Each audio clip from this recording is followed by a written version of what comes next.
माता दी सभी को आपका दिन मंगलमय हो।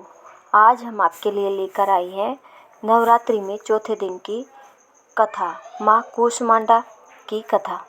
कथा सुनने से पहले हमारे चैनल को लाइक शेयर सब्सक्राइब जरूर करें। तो चलिए जानते हैं।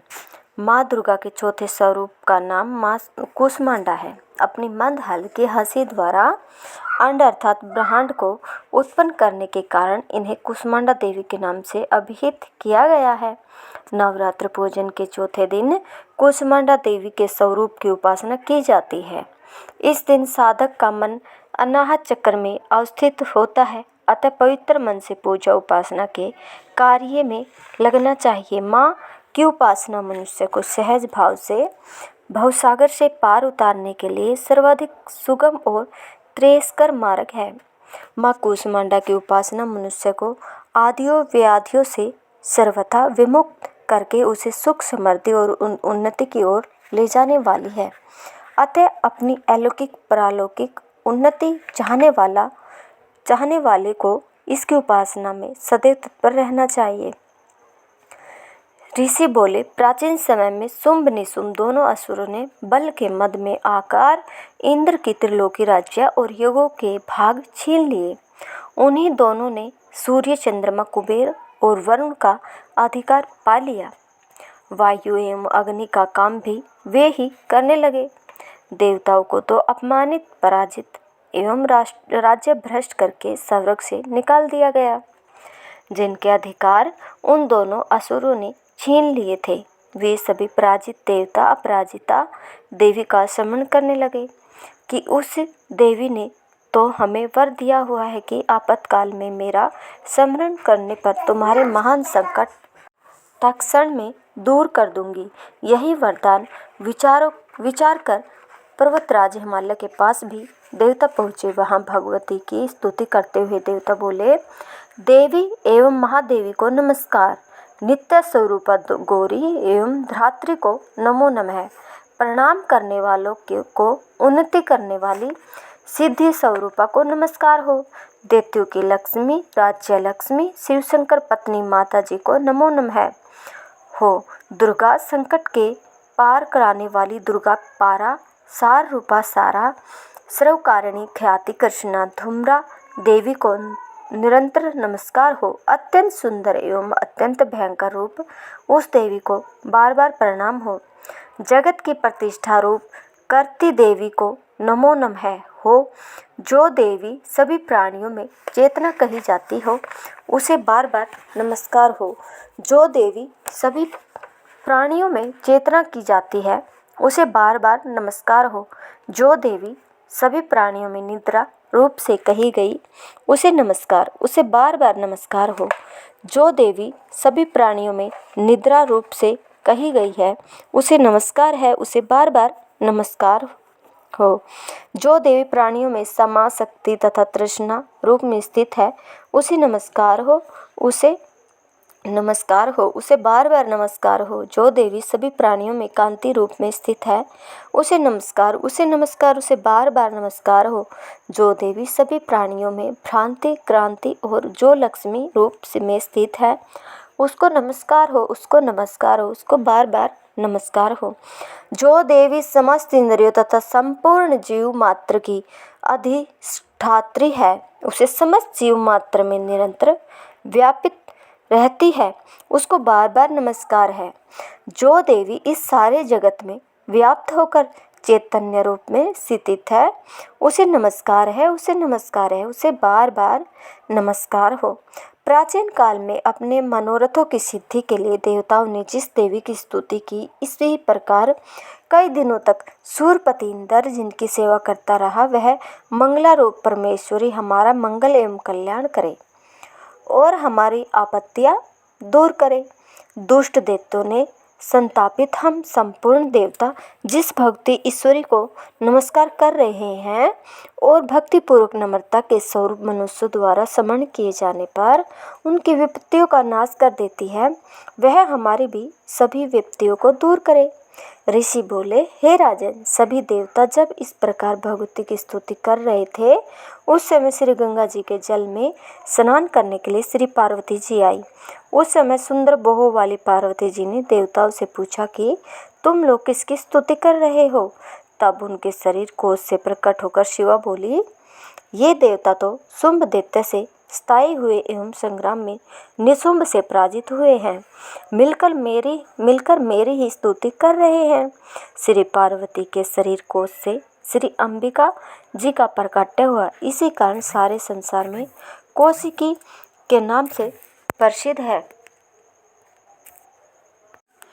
इस प्रकार जब कौशिकी प्रकट हुई, श्री पार्वती रूप में काली हो गई, अतः हिमालय में रहने वाली काली का नाम विख्यात हुआ।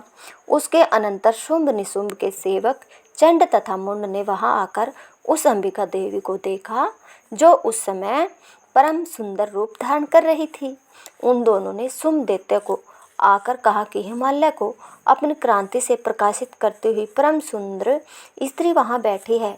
वैसा उत्तम परम सुंदर रूप किसी ने भी कहीं न देखा होगा। हे असुरराज, वह देवी कौन होगी, इस बात का आप ही पता लगाइए और उसे ग्रहण कीजिए। वह स्त्री क्या है? रतन ही है। उसके तो सभी अंग बड़े मनोहर है, अपनी दिव्य कांति से दिशाओं को प्रकाशित कर रही है। हे दैत्येंद्र, वह तो बैठी हुई है, आप जाकर उसे देख सकते हैं। हे प्रभु, जैसे ही हो आप उसे ग्रहण कीजिए। ऋषि बोले, तब चंड मुंड के वचन सुनकर शुंभ ने महासुर सुग्रीव को दूत बनाकर देवी के पास भेजा और कहा कि तुम मेरी ओर से उससे इस प्रकार कहना और इस प्रकार उपाय करना, जिससे कि वह प्रसन्न होकर अत्यंत शीघ्र ही यहाँ आ जाए। यह सुनकर वह दैत्य पर्वत के उस प्रदेश पर पहुँचा जो कि अत्यंत सुंदर था, वहाँ पर ही बैठी हुई थी। वहाँ जाकर उसने देवी से मधुर वाणी द्वारा कोमल वचन कहे। दूत बोला, हे देवी, दैत्यों का स्वामी शुंभ तीनों लोकों में परमेश्वर है, मैं उसका दूत हूँ। मुझे उसने आपके पास भेजा है। जो आप उसकी आज्ञा न मानता हो, मैं उसे परास्त कर देता हूँ। उसने सभी देवता परास्त कर दिए हैं। अब आपके लिए जो संदेश है वह सुनिए। उसने कहा, सारी त्रिलोकी मेरी हो चुकी है, सभी देवता मेरे अधीन है, सभी यज्ञ भाग पृथक करके मैं ही पा रहा हूँ। त्रिलोकी भर के उत्तम सभी रत्न मेरे अधीन हो चुके हैं। इंद्र के श्रेष्ठ वाहन ऐरावत हाथी को मैंने छीन लिया है। देवताओं ने क्षीर समुद्र से उत्पन्न ऊंचे स्वर नामक अशव रत्न प्रणाम करके मुझे भेंट कर दिया है, तथा और भी जितने देव, गंधर्व एवं नागों के पास रत्न रूप वस्तुएं थी, वे सब की सब हे सुंदरी मेरी हो चुकी है।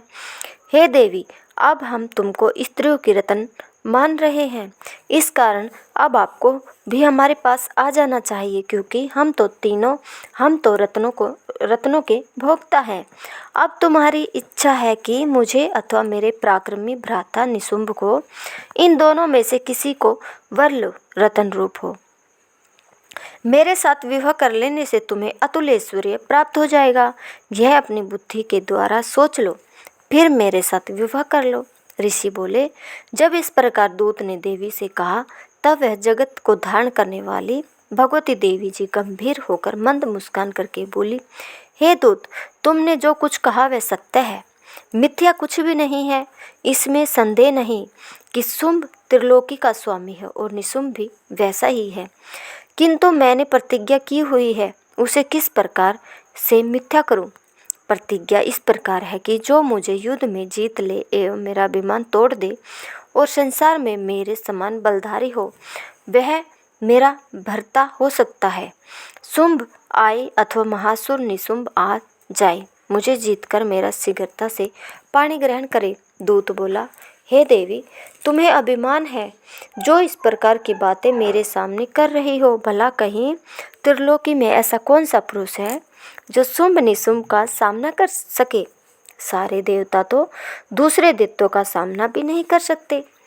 देवी बोली, हे दूत, इसमें कोई संशय नहीं कि शुंभ बलवान और निशुंभ भी पराक्रमी है, पर मैं करूँ तो क्या करूँ। प्रतिज्ञा करने से पहले यह बात मैंने नहीं सोची थी। अब तुम जाकर असुरराज को मेरी यही बात कह दो, फिर उसे जो उचित दिखाई दे वही करे। ऋषि बोले, देवी जी, इस प्रकार वचन सुनकर दूत क्रोध से लाल होकर लौट आया और फिर दैत्यराज को विस्तार के साथ सभी बातें सुना दी। दूत के वचन सुनते ही दैत्यराज क्रोध से भर गया। दैत्यों के सेनापति धूम्रलोचन से बोला, हे धूम्रलोचन, तुम देर मत करो, अपनी सेना के साथ वहां जाकर उस दुष्ट के केसों से पकड़कर बलपूर्वक घसीटते हुए यहाँ जल्दी ले आओ। उसकी रक्षार्थ यदि कोई भी वहाँ दूसरा उपस्थित है, चाहे वह देवता, यक्ष, गंधर्व कोई भी हो, उसे मार डालो।